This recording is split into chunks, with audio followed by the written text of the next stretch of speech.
It's mailbag time. I answer fans' questions about the Jacksonville Jaguars. We'll do it in just a second here on Locked On Jaguars. You are Locked On Jaguars, your daily Jacksonville Jaguars podcast, part of the Locked On Podcast Network. Your team every day.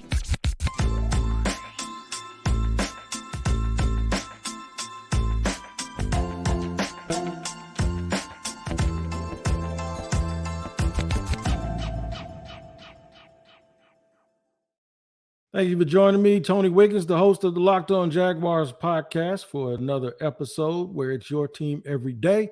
And we thank you for making us your first listen. Quick reminder that you can subscribe for free on the YouTube page. That's Locked On Jaguars. Make sure when you get there, you hit that like button and make sure you subscribe and check us out.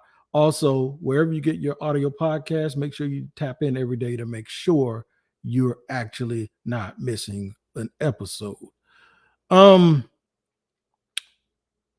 This episode is brought to you by FanDuel Sportsbook, official sportsbook of the NFL. Make every moment more. Visit FanDuel.com/lockedon to get started today as our sponsor for today, and we appreciate that.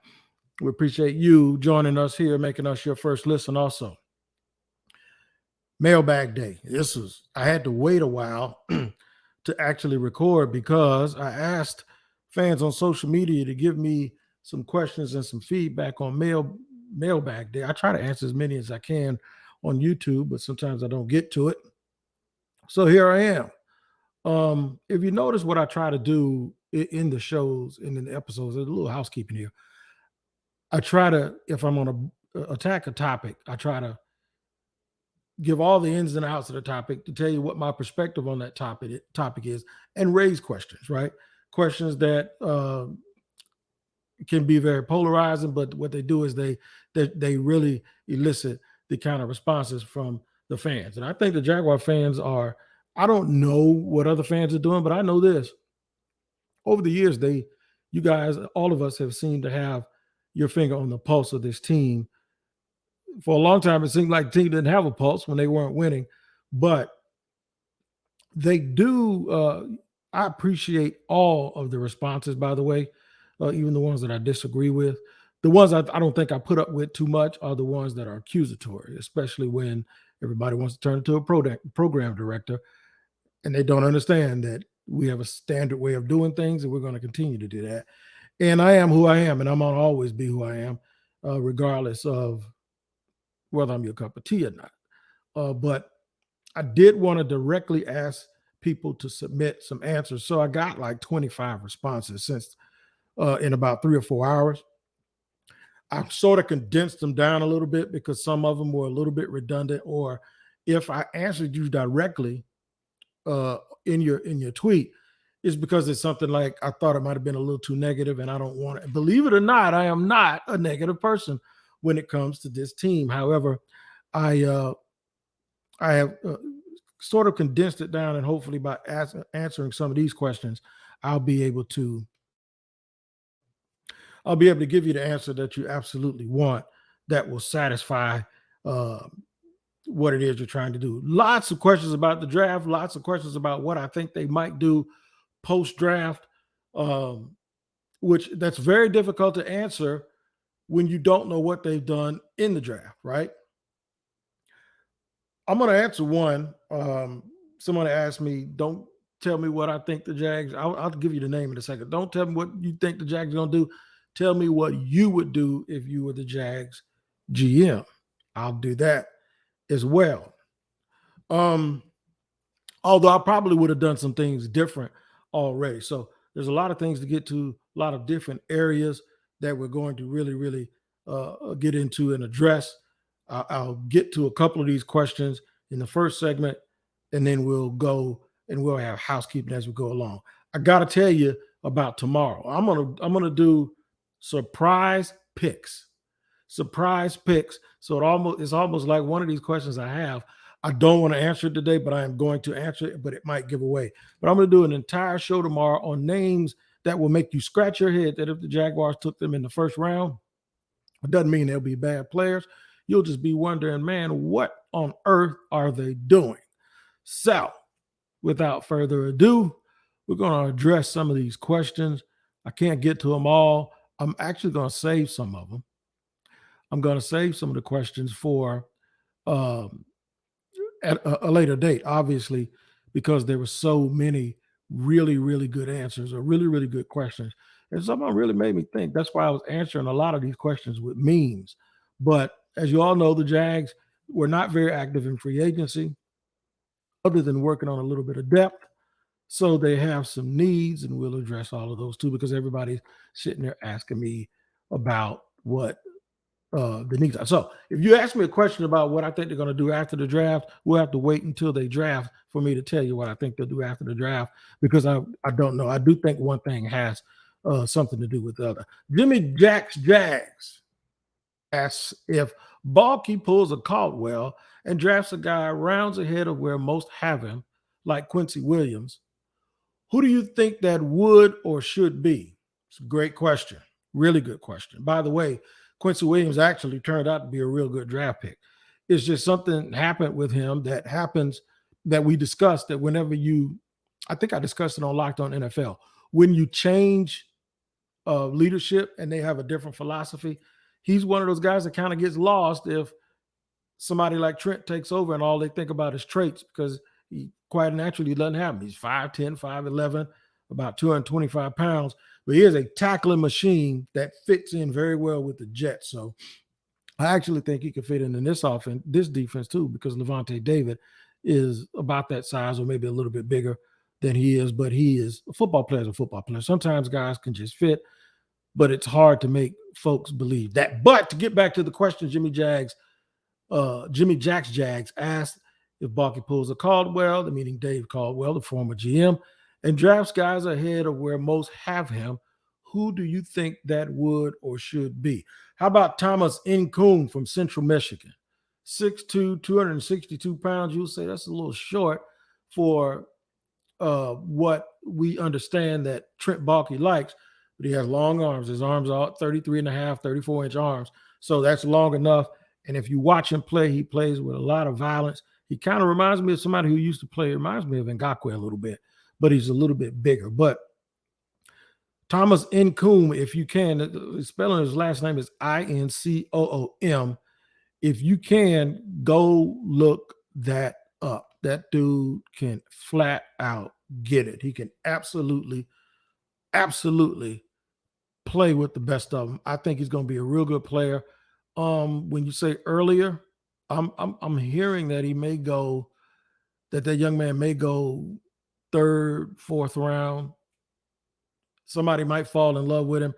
If it's at the end of the second, I wouldn't be angry at him, because I think there's going to be a run on these pass rushers.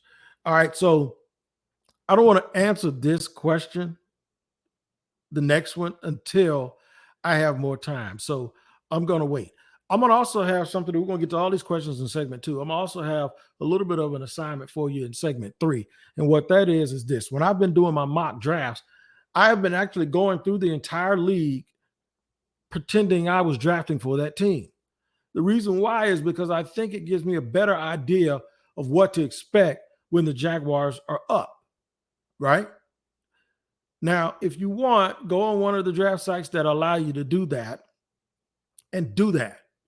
Do that as an exercise. Just put it on fast so it goes really, really quick and your pick comes back up. Do it for all the teams and kind of remember who they're letting fall and who go. The other thing that I want you to do, but I want you to do it. I want you to put a motorcycle helmet on, because it's going to hurt a little bit. Pretend you're a really good team and see who those teams end up getting. Whatever you do, hold your breath when you do the Chiefs, because they're the reigning Super Bowl champions. They're the team to beat until they're not. Let me tell you something. It just seems like every round somebody fell to them that you absolutely did not want to see go there. Also, to help you like other players, when guys that you would hate to see with your rivals, it'll give you a bigger appreciation for those players and help you decide whether or not you want to pick them or not. So we're going to get into all of that, answer more of these questions here in just a second on Locked On Jaguars, after I let you guys know more about the sponsors of today's show, and that is Built Bar. Y'all know how I feel about me some Built Bar, man. I absolutely love me some Built Bar. If you're looking for a delicious snack, but don't want all of the sugar and calories, then you need the best tasting protein bar ever, and that's Built. You got to try it. If you're like me and you want to make healthier snack choices, but you don't want to compromise on taste, I've got the thing for you. Built Bars, Built Puffs, Built Bars are healthy and taste amazing. Seriously, they taste so amazing that you won't think they're good for you. You got to try this. What makes them so good? Well, for starters, they are all covered in 100% real dark chocolate. That's right, real chocolate. And they come in unbelievable flavors like churro, peanut butter brownie, and cookies and cream. That's right, man. If you're close to a Sam's Club, run in and grab a 13-bar box with our hit flavors, brownie batter puff and churro puff. You can thank me later. If you're near Walmart, walk to the pharmacy section and grab yourself a box of Built Bars, and you can pick up a 4-bar box of cookies and cream, double chocolate bar, or coconut puff. You got to be kidding me. Built Bar is the truth, man. Make sure you check them out at built.com and at Walmart and at Sam's. All right, man, rolling along here on segment number 2 here, answering the mailbag questions. I didn't get to one question because I wanted to lay the groundwork, so we'll get to them right now. That's right. My man Wyatt asked the question. I got to pull it up here. Wyatt asked the question. It's a very good question, too. What's your best / worst case scenarios for our pick at 24? So it's what are the best and the worst case scenarios, not the best worst, which is kind of like the thing that I want, but the thing that probably wouldn't be good for the team. So I wanted to make sure you guys understood that. The best case scenario for me at 24, I would say that the run on pass rushers does not happen, and they have a chance to select either Derek Hall or Lucas Van Ness.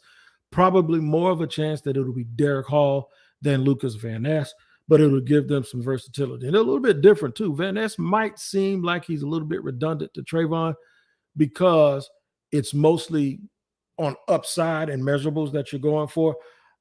I think Hall is going to produce right away. I think Derek Hall is going to be a really, really good player. I heard a comp that say he sort of reminds people of D Ford. He's a pass rusher who he can play the run. He's twitchy. He has long arms. I think that's the best scenario. The worst scenario is a catch-22. Is a guy I think is going to be a pretty good player, but it'll probably be the biggest head scratcher. And that is if the Jaguars take Bijan Robinson. And when you want to say, no, they ain't going to take no Bijan Robinson. Well, listen, I was with my dog, shout out, and you know who you are, a media member earlier. And he said that he heard that they might do that. Now, I don't know if it's rumors, if it's definitive, or if they love running back so much and they figure like we just need as many weapons as possible, and he's too good to pass up. But I would not like that pick for Jacksonville, although I would probably figure out a way to make myself understand it, because we can make ourselves understand all of these picks if we really, really want to. My man Cranium says and this was a tough one. He said, what are the top 3 talent groups on the team, excluding quarterback? Is it wide receiver, offensive line, linebacker, or running back? I went wide receiver, defensive back, and interior defensive line. And the reason why I did that, and I know they need more pass rush, and I know they have problems stopping the run at times. I just think it's about guys figuring out where to play. I really do think Devon Hamilton's a good player, and if he hit the free agent market, he's going to get a big payday. They like Roy Robinson Harris an awful lot. He played really well at the end of last year. Let's see if Foley Fatukasi can have a better start and not have the lower body injuries that he had in training camp. He had some muscle injuries last year in his lower extremities. If he can get that and be on the field a little bit more, and then they can get stellar play also from some guys that are in the depth rotation. I just think that they ran out of big bodies early in the year because they only had 300-pounders on the defensive line at the beginning of the year, and then they had to go and grab some guys off the practice squad. But that's my 3 wide receivers, the clear winner. I actually wanted to put it down 3 straight times, but I'm going with DB. Even though they need a nickel, I think they have a great corner. They have a very good safety and a pretty good safety. And then Dewey is like the third. He's the swing safety. He's a good player. And I think Darius Williams is fine. He's better outside than he is inside. He probably just needs to track the ball a little bit better, but the dude played on a Super Bowl winning team and he wasn't a bad player. They do need that nickel. They need that nickel in the worst way. However, just because they don't have it already does not mean that unit isn't very good. When you're talking about the best on the team, I think linebacker still at this point, there's some questions. I certainly think with the offensive line, there's some questions now that if Juwan was still here, I would have them in the top 2 as well. But there's some questions with depth. There's some questions with health.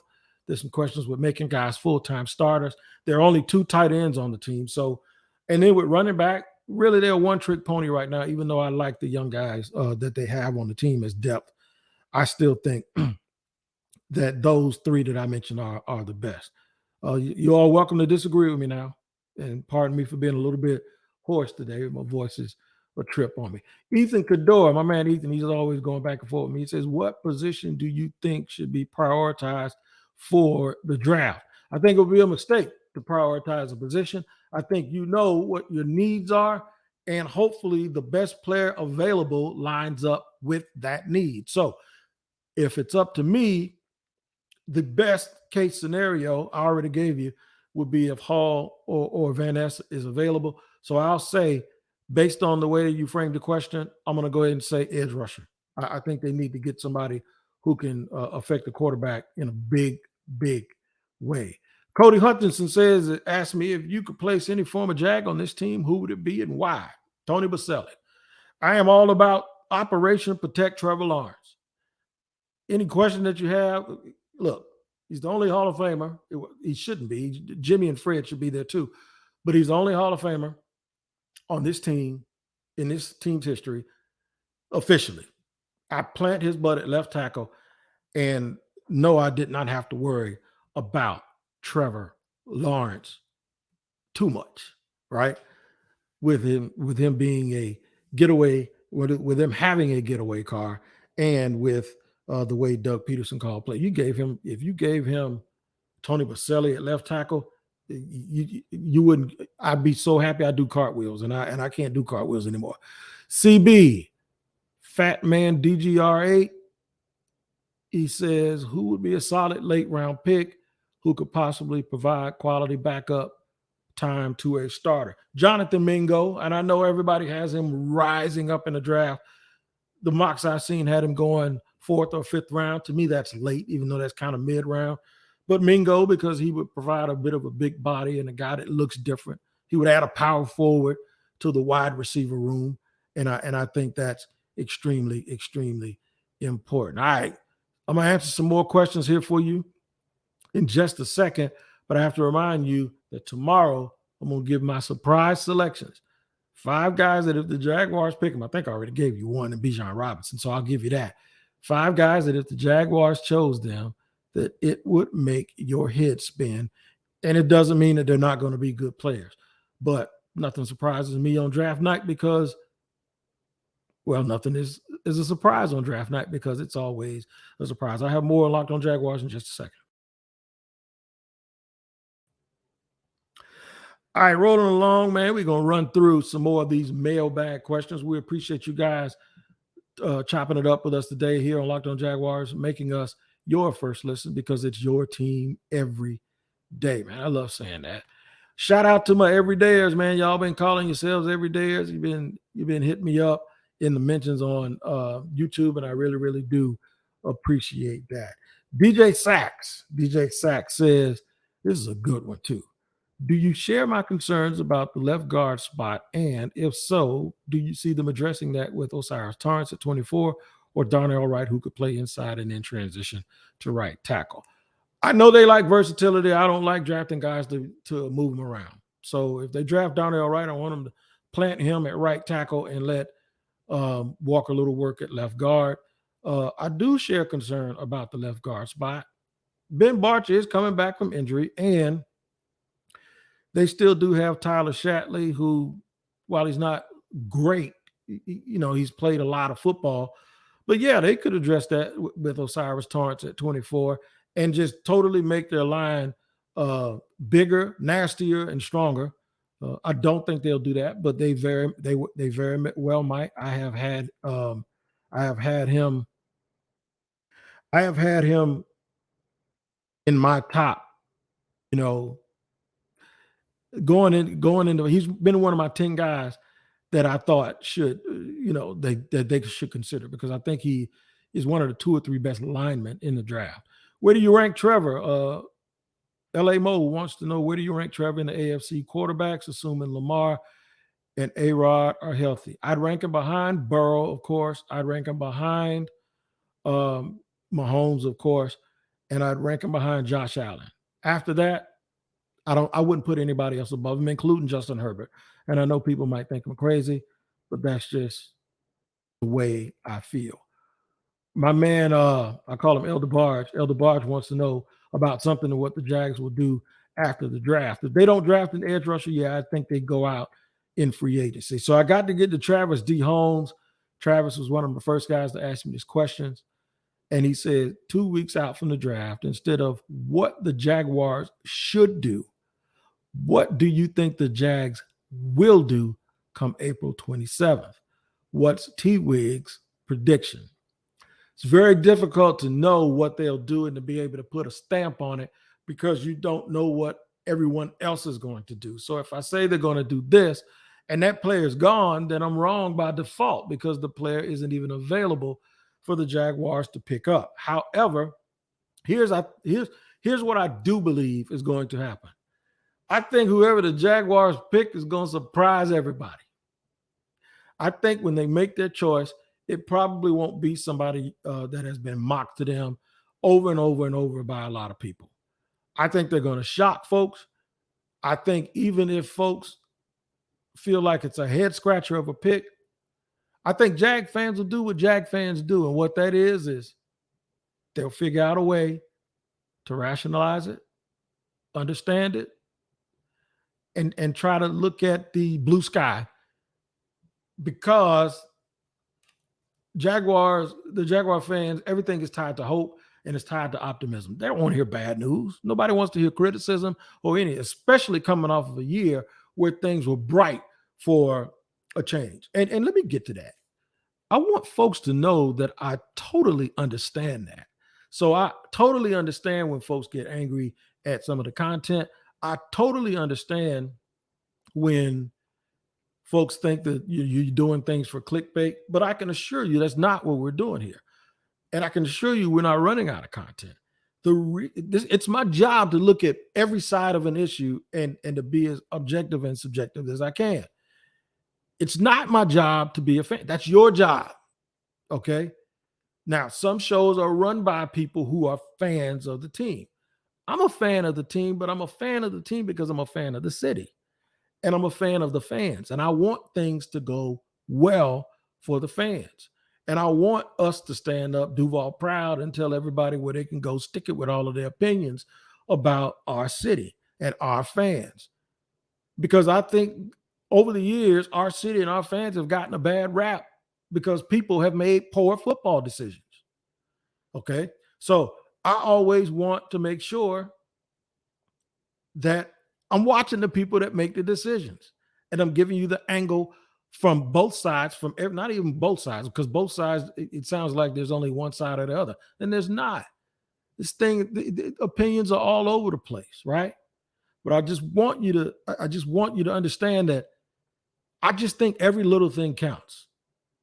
And the one thing that concerns me about Jacksonville is, I don't know if y'all remember this, but when I was on radio, I used to talk about how when Gus Bradley had the reins, how they would go out and him and Dave, and they would find Otto, and they'd find Leo, and they'd find a 4B, and they'd find a nose, and they'd find a box safety They were running that Seattle defense, how they would find hopefully tall corners and they would put them in a shell where they never moved around.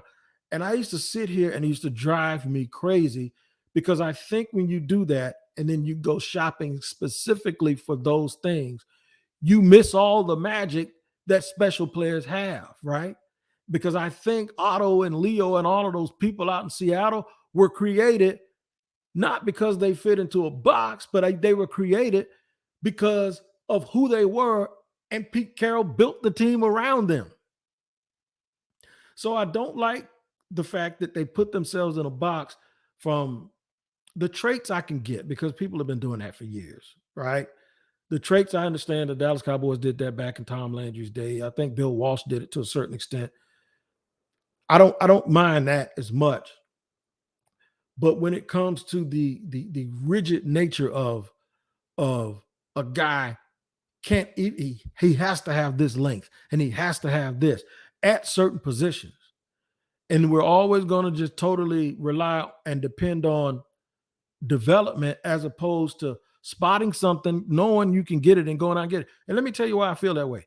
There's the philosophy that you're supposed to be drafting a team something new. No. Is it one that I agree with? Absolutely. But I also think that there are these other tools that you use.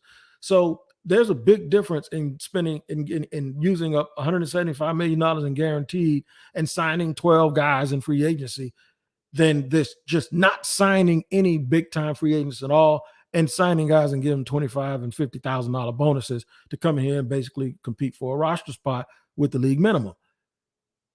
You don't have to live on free agency, but you can go get one guy. Like the way that they went and got Christian Kirk and the way that they went and got Evan Ingram, it looked like they were pretty good at it, right? By getting those people to come in here and play, right? They went and got their pro personnel department. They got Foye Oluwakan, that they did a really good job. So why totally cut your water off? Maybe you only want to go get one guy. Maybe instead of getting 5 guys for $7.5 million, you go out and get one guy for $7.5 million because you're just that good at it. They're really good at picking high in the draft. I don't know if they're really good picking late. The first 3 rounds the last couple of years have been great, or pretty good at least. The last 4 rounds haven't been. So do what you do best that you can control. Right now, they're kind of pigeonholing themselves that they better hit on the rounds 1, 2, and 3 because history says they don't do anything after that. So if they're also not going out here in free agency and going after top line proven players, then it's just to me to totally depend on being able to draft and develop. I just think you're basically taking your training wheels off and you don't know how to ride a bike yet. Use all of your resources. Don't just write anything off because you say this is the formula that we're going by this year. And while I understand it, we all know that it comes down to cash. It doesn't come down to cap. Trent Baalke said it himself. So now that we have that understanding, tune in tomorrow when I give you my surprise picks. And I think the Jaguars are going to surprise people. So that's the segue going into the next episode of Locked On Jaguars. Make sure y'all tap in, man. Take care of each other. It's your team every day on Locked On Jaguars, and we thank you for making us your first listen.